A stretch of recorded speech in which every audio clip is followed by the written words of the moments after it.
এই রাজ, তুই আমার টাকা কবে দিবি? আরে বাবলু ভাই, এই মাসের ভিতরে দিয়ে দিব। আর যদি তুই এই মাসের ভিতর টাকা না দেস তাহলে তোর সাথে সাথে তোর পুরো ফ্যামিলিকে শেষ করে দিব। এবারের মতন ছেড়ে দিলাম, কথাটা মাথায় রাখিস। গেলাম আমি।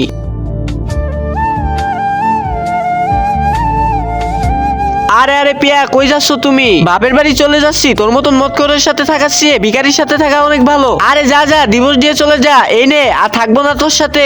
আরে পিয়া, দেখি সত্যি ডিভোর্স পেপার দিয়ে চলে গেল। আরে বেলুন, তাড়াতাড়ি মার কাছ থেকে টাকা নিয়ে আসি। আরে মা, টাকা দাও। ওইখানে একটা বেলুন আলা আইছে, আমি বেলুন কিনবো। ও আচ্ছা, ঠিক আছে, এই নে টাকা। এবার তাড়াতাড়ি যাই, একটা বেলুন কিনে নিয়ে আসি। এই নাও টাকা। তারপরে কি হলো এটা দেখার আগে আজকে দেখবো কে কে শয়তানকে হারিয়ে মা বাবাকে জিতিয়ে দেয়। মা বাবাকে জিতানোর জন্য এই ভিডিওতে একটা লাইক করে চ্যানেলটা সাবস্ক্রাইব করে কমেন্টে আই লাভ ইউ মা বাবা লিখে দাও। আর যদি তুমি শয়তানকে জিতাতে চাও তাহলে এগুলো কিছুই করতে হবে না। আরে তোমাকে চেনা চেনা লাগতেছে, মাস্কটা খুলে দেখি। আরে বাবা তুমি? আরে লিজা চুপ কর, কথা বলিস না।